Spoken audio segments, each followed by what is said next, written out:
Hello everyone and thanks for hanging out with me. This is now the driving video about the Volvo XC40.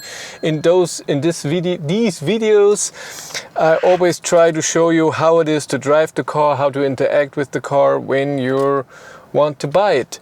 And first of all we have the key. The key is a bit different.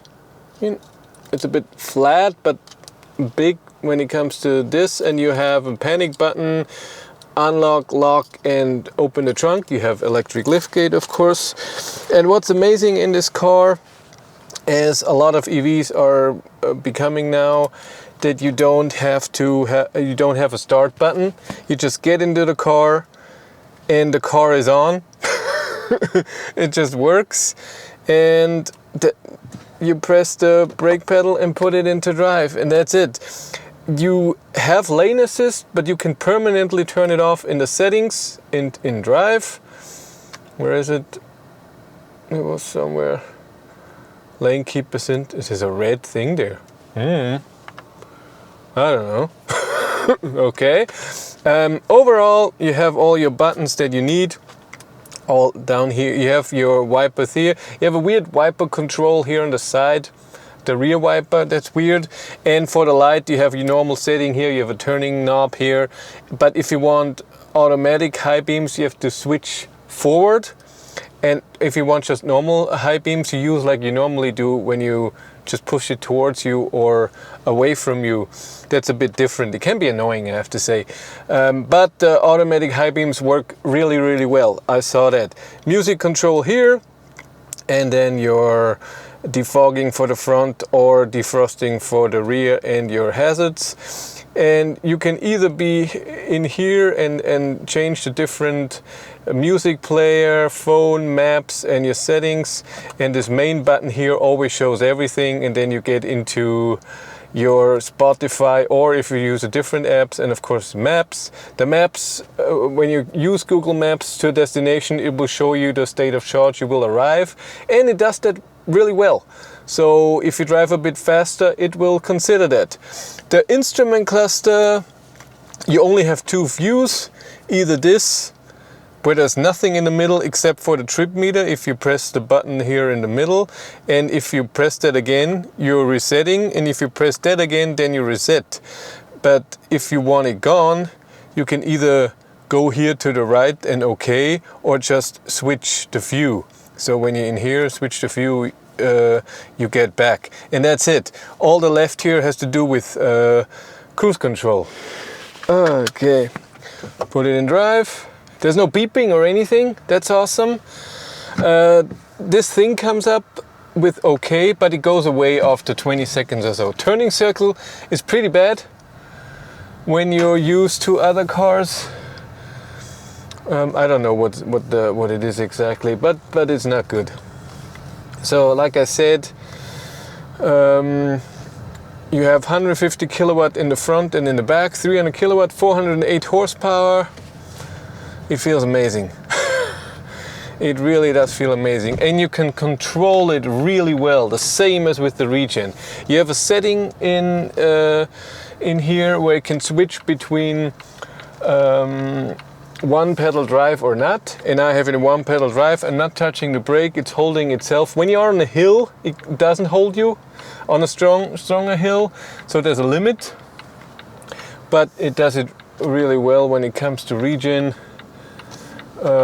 And you can control the Regen just amazing. When you just step off a bit, it slows you down a bit, and then when you get full off, it's really strong Regen. It's awesome. It's the best Regen I think I ever had in a car, but I never drove too many Teslas, so I can't say that perfectly.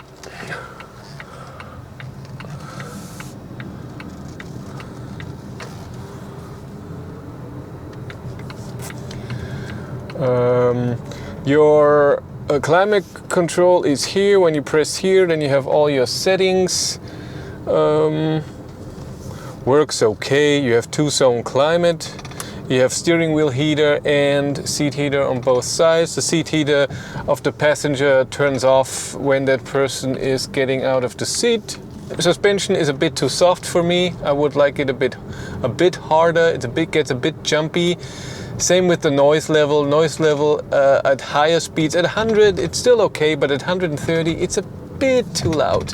It's not too much of a problem, but for a luxury car like this, not cheap car, I would expect it a bit more. Consumption is a bit high when you drive faster. If you drive under 90, 80 kilometers an hour, it's okay. Above that, it gets a bit high. Steering, you have a setting again for firm steering. That's a bit too firm for me, but even the normal steering is a tiny bit too firm. It could be a bit softer, and at high speeds it's also not so amazing. It's okay, but it's yeah, they could do better. But the like I said, power and regen is top notch.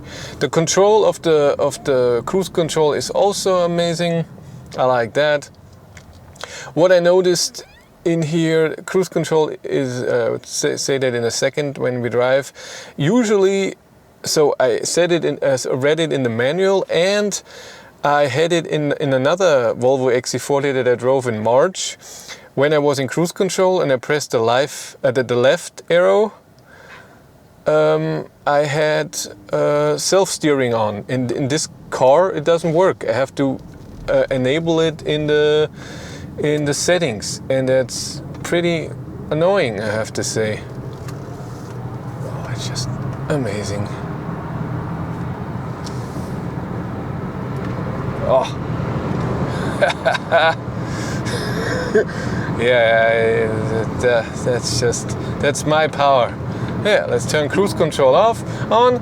When you turn cruise control on, you have this little animation, and when you want to turn it off, you just press it again, and then of course you have get back to that speed. What's the thing? Whatever.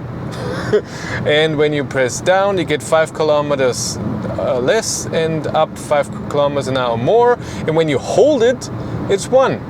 So they did that really well.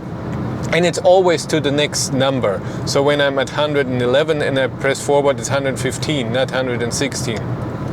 Distance is here. It can be low or more, and it does it amazing. The cruise control in this car, adaptive cruise control, is really amazing. We will see that there in a second. Even though I have my distance low, it will already slow down even if the car is far away, because it notices, okay, this car is driving way slower than you. You don't want to drive with 110 there and then slow down very strongly. I do that a bit earlier, and it does it really well. So on country roads or city, this is amazing. On the highway, it's annoying when you drive 130 and there's a truck with driving 90 in front of you. It will slow down even though this truck is 500-600 meters away. That's annoying. Maybe not 500-600, but a far distance, a distance where you would not go out to pass the truck, and even if you have it in the lowest distance, so that's not nice.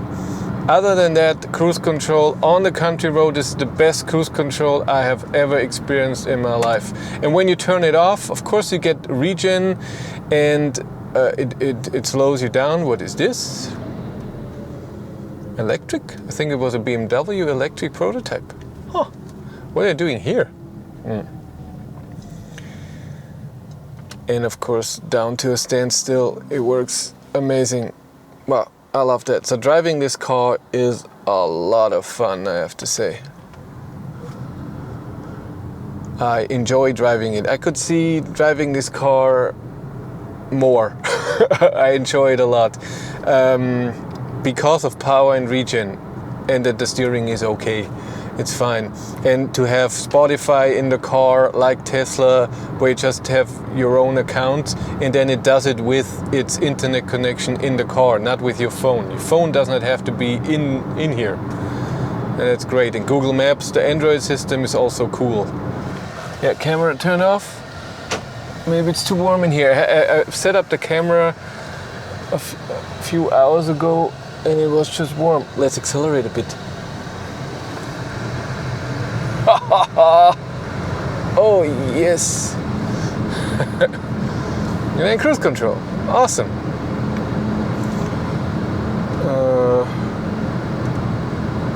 Yeah, like I said, great car to drive, great feeling. Charging is okay, but this is the driving thing. I'm gonna do a like and dislike video in a minute, but you have it in a different video. But that's it for me. Thank you much for watching. Have a great day and take care. Bye.